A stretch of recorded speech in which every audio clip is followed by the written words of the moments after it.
নবনিযুক্ত প্রধান নির্বাচন কমিশনার এএমএম নাসির উদ্দিনের নাম সার্চ কমিটির কাছে শুধু বিএনপি নয়, প্রস্তাব করেছিল জামায়াতে ইসলামীও। দলগুলোর আলোচনায় ঠিক হয় নাসির উদ্দিনের নাম। জানা যায়, এবি পার্টি, লেবার পার্টি সহ আরও কয়েক দলের প্রস্তাবে ছিল সাবেক এই সচিবের নাম। তবে ক্ষমতাচ্যুত আওয়ামী লীগ ও দলটির সমর্থকরা রাজনীতিতে না থাকায় তাদের প্রস্তাবে কেউ আসেনি নতুন নির্বাচন কমিশনে। নির্বাচন কমিশনার হিসেবে শপথ নিতে যাওয়া সাবেক যুগ্ম সচিব তহমিদা আহমেদের নাম ছিল বিএনপির প্রস্তাবে, আর জামায়াতের প্রস্তাবে ছিল নবনিযুক্ত আরেক কমিশনার তথা সাবেক অতিরিক্ত সচিব আনোয়ারুল ইসলামের নাম। গত অগস্টে ছাত্র জনতার অভ্যুত্থানে সমর্থন জানিয়েছিলেন যে সেনা কর্মকর্তারা, তাদের একজন ব্রিগেডিয়ার আবুল ফজল মোহাম্মদ সানাউল্লাহ, সাবেক সেনাপ্রধান জেনারেল ইকবাল করিম ভুইয়ার ঘনিষ্ঠ হিসেবে পরিচিত তিনি। সংশ্লিষ্টরা জানান, সাবেক সেনা কর্মকর্তাদের প্রস্তাবে আবুল ফজল কমিশনার নিযুক্ত হয়েছেন।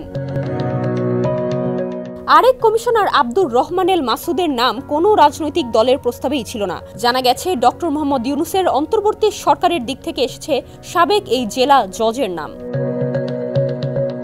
আগামী 5 বছরের জন্য দায়িত্ব পাওয়া এই কমিশনের অধীনেই পরবর্তী সংসদ নির্বাচন হবে। দেশের সব সিটি কর্পোরেশন, জেলা পরিষদ, উপজেলা পরিষদ, পৌরসভা ও ইউনিয়ন পরিষদেরও নির্বাচন করবে আগামী রোববার শপথ নিতে যাওয়া নাসির কমিশন। গণঅভ্যুত্থানে ক্ষমতাচ্যুত আওয়ামী লীগের অধীনে গত 3 জাতীয় নির্বাচন সহ স্থানীয় সরকারের নির্বাচনে চরম অনিয়ম ও জালিয়াতির ঘটনায় পুরো ব্যবস্থা ভেঙে পড়ে। 2014 সালে হয় একতরফা নির্বাচন, 2018 সালের নির্বাচনে হয় অস্বাভাবিক ফল। শেখ হাসিনার পতনের পর ডক্টর ইউনূসের সরকার আওয়ামী লীগের করা আইনে নির্বাচন কমিশন গঠনে গত 31 অক্টোবর সার্চ কমিটি গঠন করে। এতে 17টি দল এবং জোট নির্বাচন কমিশনার পদে নাম প্রস্তাব করে।